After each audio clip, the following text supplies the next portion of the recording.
In this and the next lesson, you'll learn how to determine physical address locations based on geocode latitude and longitude information. This page on the developer's website provides a lot of good information and references for determining and using geographic locations. In this and the next lesson, we'll use a sample app to examine the code needed to retrieve location information.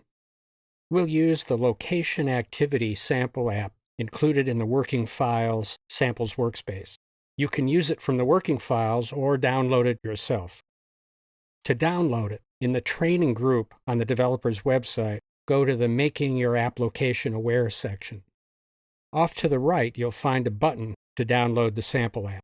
And watch for these demos on the developer's website. Sometimes they're apps you won't find using the wizard capability we studied in our lesson on using wizards and templates.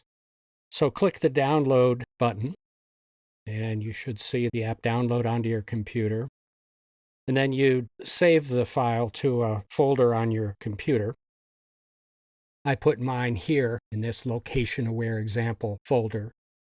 There's the zip file. And then you'd unzip the file. I put it here in this same folder.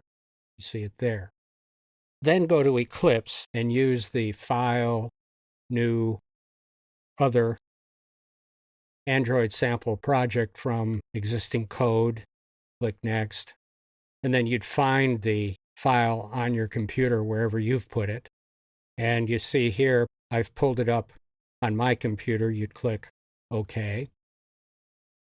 Select the project. You'd click Copy it into Workspace. And I already have it on my computer, so it's not letting me take the next step. But you'd then click Finish, and it will load it into your workspace as I have it here. So now from the app source folder, let's open the main activity, Location Activity. And because the app requires network services not available on the emulator, I'm going to show you a screenshot of the app from my phone. So in DDMS, select my phone, click the screenshot button, and there we have it. So the app has two buttons, one to select using the fine-grain provider only, and the other to use both providers, fine-grain, network provider, and GPS. So that it pulls up the latitude and longitude coordinates, and then we look up the street address and put both on the display. So back to the Java code. Now, this demo includes a lot of useful details on how to use Android location capabilities. Consequently, there's quite a bit of code, and this is one reason we have 2 lessons to cover this topic. So let's get started. Line 47 declares our location activity as an extension of the fragment activity class, and you can learn more about fragments in that lesson of the course. Lines 48 through 67 define variables we'll be using below. 75 through 115 define the onCreate method. Line 78 uses the setContentView method to initialize the display using the main layout. So let's take a look at that quickly. So in the Layout folder, click the main XML file.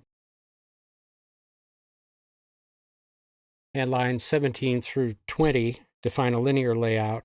21 through 23 define another linear layout within the first. 24 through 38 define the provider buttons. Line 30 sets the onClick method for the find provider as use find provider in our Java file.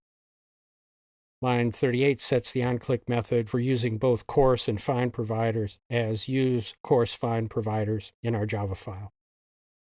And lines 40 through 48 define fields for the latitude and longitude information, and 49 through 57 define fields for the physical address information. Now back in our Java source code, lines 81 through 87 restore the app state after the user has rotated their device. 88 defines a text view variable for the latitude and longitude layout field, and 89 defines a text view variable for the physical address layout field. 91 and 94 define button variables for our 2 buttons. 97 sets the geocoder availability to true. Lines 101 through 112 define a handler for updating text fields in the user interface. and a handler allows you to send and process message and runnable objects associated with a thread's message queue. Line 114 sets up a location manager object that provides access to the system location services. And these services allow applications to obtain periodic updates of the device's geographical location.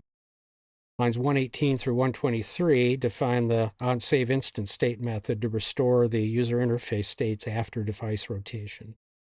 125 through 129 define the onResume method, which executes the setup method, which is defined below and we'll examine later. Lines 131 through 141 define the onStart method, and here we check if the GPS setting is currently enabled on the device. Lines 153 through 155 define a method to launch the settings display, and it doesn't look like this is being used in the app.